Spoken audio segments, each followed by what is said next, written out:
Si hablamos de la resurrección de Keynes, tenemos que explicar primero por qué murió Keynes.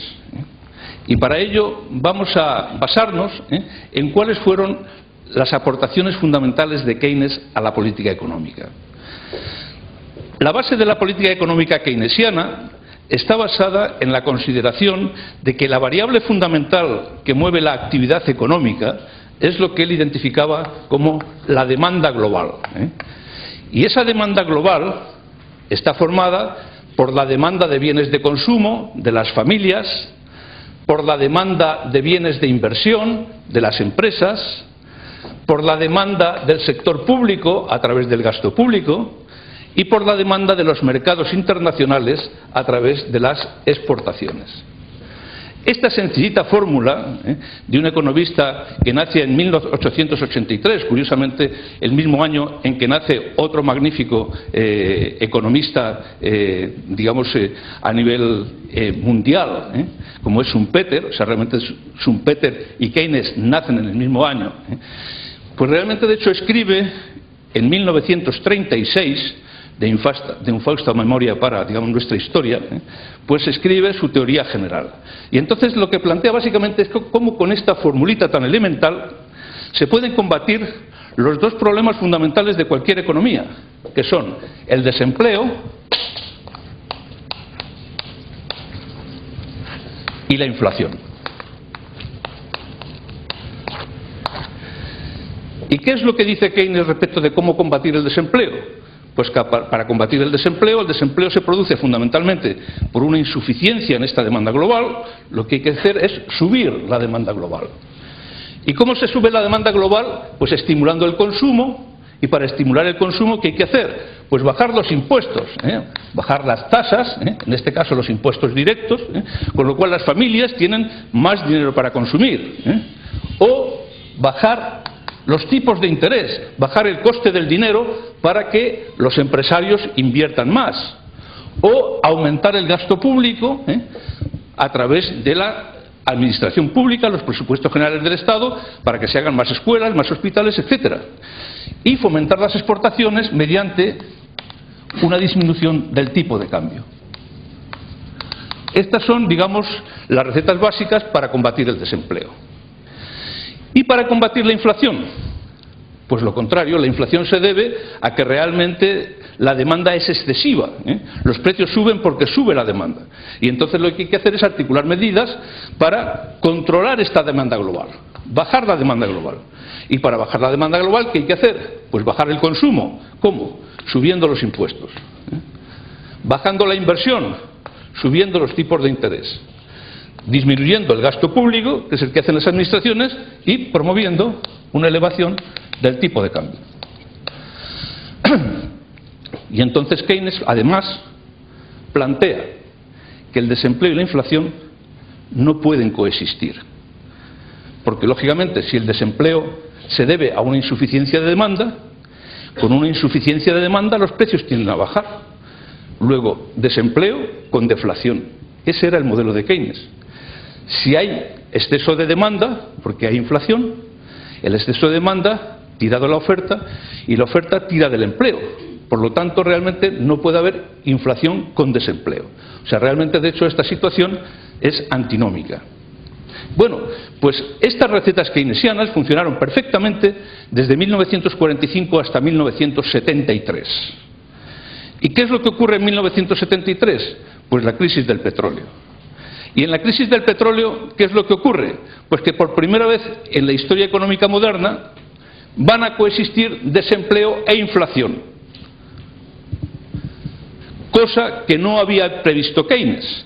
¿Y cómo es posible que realmente coexistan desempleo e inflación? Pues sencillamente porque la inflación que aparece en 1973 no es una inflación de demanda, como la que había previsto Keynes, sino es una inflación de costes. Los precios suben porque suben los costes de la energía, los costes del petróleo, y esos costes que llevan el barril de petróleo de $2 el barril a por encima de los $35 el barril, hace que realmente, digamos, sean los costes los que van tirando de los precios, y que incluso con una situación de insuficiencia de la demanda, de recesión económica, los precios sigan subiendo. Entonces se nos ha transformado la inflación de demanda en inflación de costes. Y claro, ya Keynes no da respuesta a cómo combatir la inflación de costes. Y además coexisten los dos problemas de desempleo e inflación. Y Keynes queda arrinconado.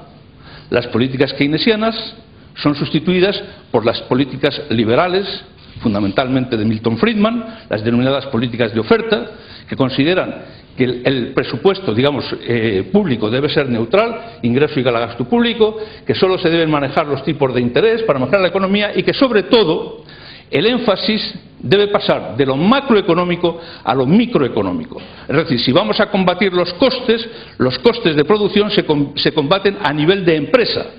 Hay que realmente combatir la subida de costes salariales, la subida de costes de producción a través de la innovación, a través de la productividad, a través de la mejora de la competitividad, a través de la calidad del servicio postventa, etcétera. Realmente, de hecho, entramos en la economía de los intangibles y en la economía productiva a nivel de empresa.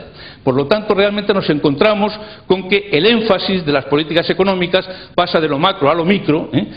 Milton Friedman realmente se convierte, digamos, en la referencia de la política económica y Keynes queda arrumbado. Muerte de Keynes. Pero llega el año 2008 y Keynes resucita. ¿Por qué resucita Keynes? Pues porque la nueva situación que se ha creado hace que realmente la situación de desempleo no coexista con una situación inflacionaria, sino con una situación deflacionaria.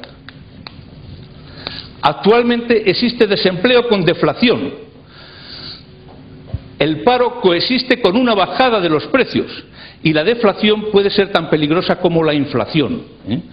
Porque realmente la deflación, si realmente genera una expectativa de que los precios van a ir bajando, se demora el consumo y además los precios pueden bajar tanto que bajen por debajo de los costes de producción y entonces si los precios bajan mucho las empresas entran en pérdidas y realmente de hecho se corre un riesgo económico extraordinario.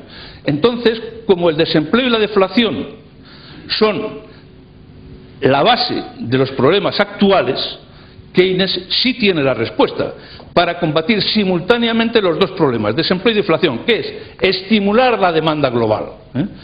Y entonces las recetas están claras. Si lo que tenemos que hacer es estimular la demanda global, pues entonces vamos a bajar impuestos, vamos a bajar tipos de interés, vamos a subir el gasto público y vamos a procurar una disminución de nuestro tipo de cambio para hacer más competitivas las exportaciones.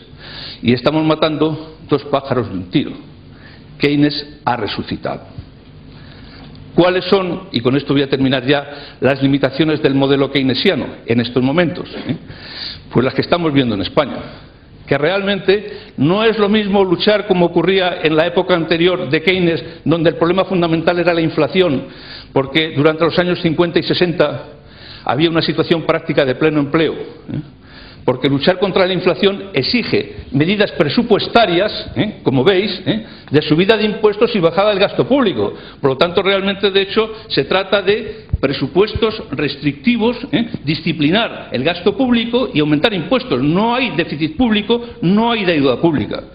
Sin embargo, si vamos a luchar contra el desempleo y la inflación, el problema está en que con la bajada de impuestos y la subida del gasto público estamos generando déficit público y deuda pública.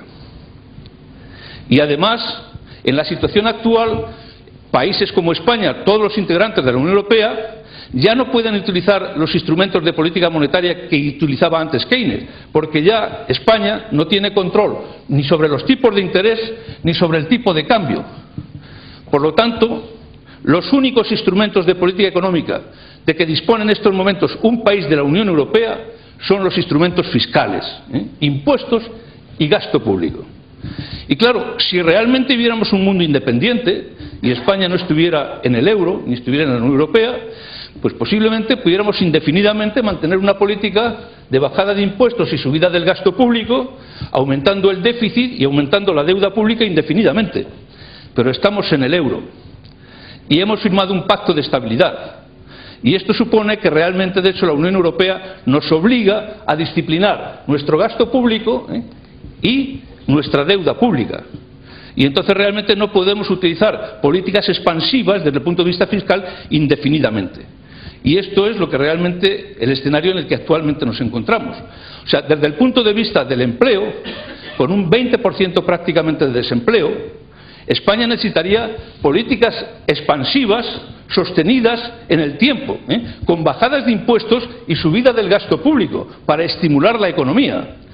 Pero la pertenencia a la Unión Europea limita esas posibilidades y ya estamos viendo cómo realmente estamos recibiendo toques de atención por parte de la Unión Europea. Luego ampliaremos este tema a través de la intervención de don Antonio López Istúriz, diciendo, oiga, las políticas expansivas pueden funcionar durante un tiempo determinado, 2 años, pero realmente no se pueden mantener indefinidamente, porque hay que volver a la disciplina económica y el déficit público no debe superar, de acuerdo con los pactos de estabilidad, el 3% y la deuda pública el 60%. Y resulta que este año nos vamos ya casi al 12% de déficit público en España.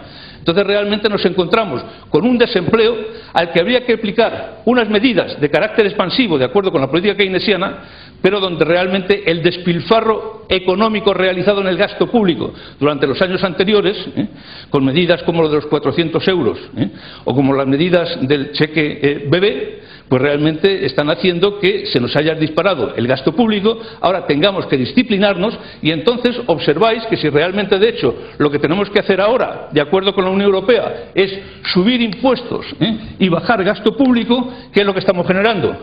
Más desempleo. Y esta es, digamos, este es el nudo gordiano en el que se encuentra sumido en estos momentos la economía española, de difícil solución, porque realmente, de acuerdo con la ortodoxia económica, tendríamos que tener políticas expansivas, pero de acuerdo con nuestros compromisos con la Unión Europea, tenemos que tener políticas restrictivas. Y aquí ya, hasta aquí llega la teoría, ahora llega la política. ¿De acuerdo? Muy bien, muchas gracias.